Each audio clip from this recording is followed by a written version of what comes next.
contract signing for the main event of Crown Jewel kicked off SmackDown this week, and the disrespect started early as LA Knight interrupted the entrance of Roman Reigns, literally just walking past him, refusing to acknowledge Roman. Paul Heyman would then prepare the seat for the head of the table, which would be LA Knight for this segment, as LA Knight would take every shot at Roman Reigns he could, including talking about the Suffering Succotash line that Roman Reigns famously said on WWE TV many years ago. Got to be honest, this was a great promo and a great segment for LA Knight. It kind of reminded me a lot of his work around the Bray Wyatt storyline, when he'd say things that you'd think that he wouldn't say and going too far. This is what that reminded me of in a cool way. He got in Roman's head, Roman flipped the table, literally, and then went out for another one because he broke that one. And did you notice he actually struggled to get the table in the ring? Well, maybe if you were around more. But LA Knight would turn it around on Roman Reigns, and of course that would mean Jimmy Uso would come out. Jimmy would end up going through the table Roman set up. All good though, because Paul Heyman will have a gift for LA Knight. He's going to give him one of the replica WWE championships for the Green Bay Packers, because it's the closest that LA Knight or Green Bay Packers will get to being champion. Roman would then make an injured Jimmy Uso have a match with LA Knight, which would be the main event. But why did Paul Heyman make Roman Reigns say yeah? Like, he reiterated the question to Roman about the match just so Roman would say yeah. LA Knight would win the main event tonight, and then Roman would try a spear again. It wouldn't go to plan, and LA Knight would lay out Roman Reigns. The reaction for this was insane. Do you know what? I'm going to say it. I know it's unlikely, but I'm going to be on that train. LA Knight needs to beat Roman Reigns.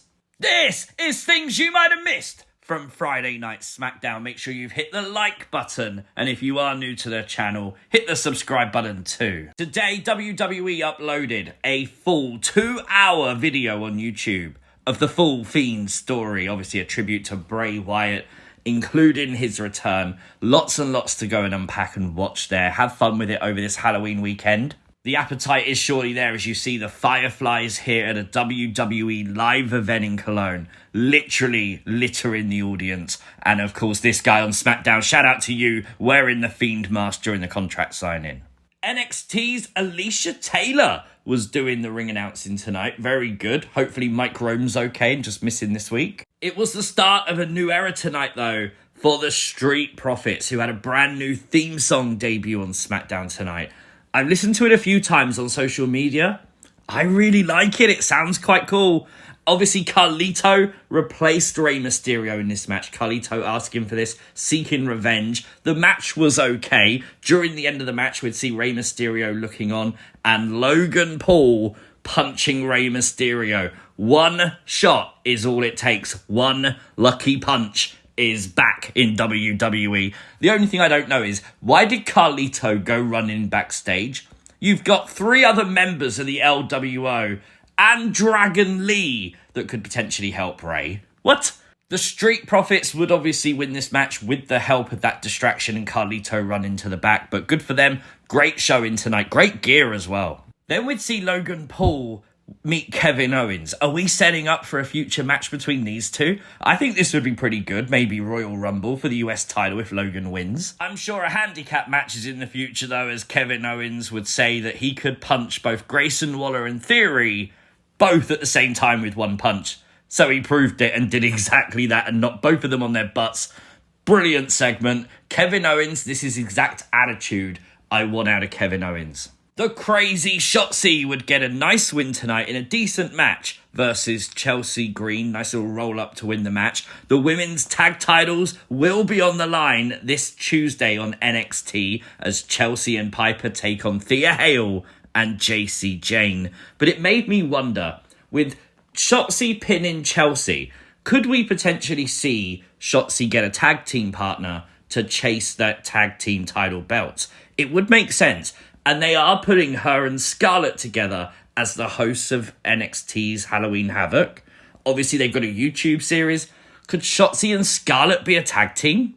Earlier this week, WWE announced Bash in Berlin, the first premium live event to emanate from Germany, which would be pretty cool. There's also rumours coming from Fightful Select that WWE are looking to do a premium live event in Paris. WWE is literally going global. One of the names to thank for that, of course, is John Cena, who was here tonight on SmackDown talking about the fact he's not won a lot of matches, that he doesn't want to leave basically again, and all that kind of stuff. Really fired up, promised a win over Solo Sikoa at Crown Jewel. Mr. SmackDown himself, Paul Heyman, would come out, and of course he would tell John Cena that he could be just like him because Cena's voice is his best asset. And I really love this. Paul Heyman saying it came from the top, putting his thumb out, saying that Solo Sikoa was going to spike John Cena to take it all away. If he takes away his abilities to communicate, he takes away the WWE universe from John Cena. He rids WWE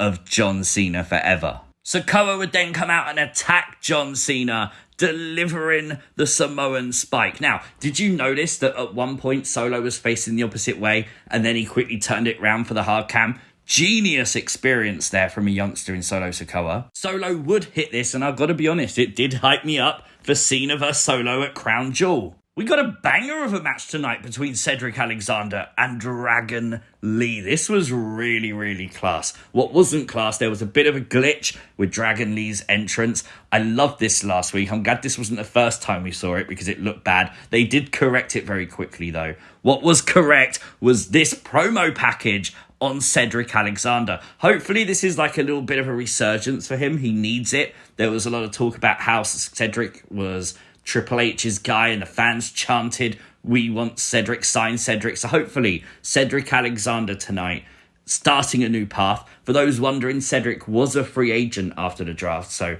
that's why he's on SmackDown. After her return last week, Bianca Belair would come to the ring tonight on SmackDown and remind the audience where she's been, obviously showing the attack by Damage Control that sidelined her for months. Bianca Belair would then take the microphone and practically challenge Io Sky for a match at Crown Jewel, which made a lot of sense considering she's wearing a lot of jewels. I really like that. Just a nice little subtle thing. Well done, Bianca. We also will be getting Bianca Belair versus Bayley next week, as well as Rey Mysterio and Logan Paul in a weigh-in before their title match on Saturday next week. Just a reminder, we won't be here next Friday. We don't do pre-recorded shows. The spoilers will be all over the internet tonight. We don't bother. It's a week later. But we will be here for Raw and for Crown Jewel. I think this SmackDown was pretty fun. There was a lot of, obviously, LA Knight Roman, justified with everything going on. So for me, 7 out of 10 seems fair. Let me know your thoughts in the comments down below. Subscribe to the channel if you're new. Turn on notifications. Never miss another upload. Like the video, share the video, and I'll catch you next time. Peace!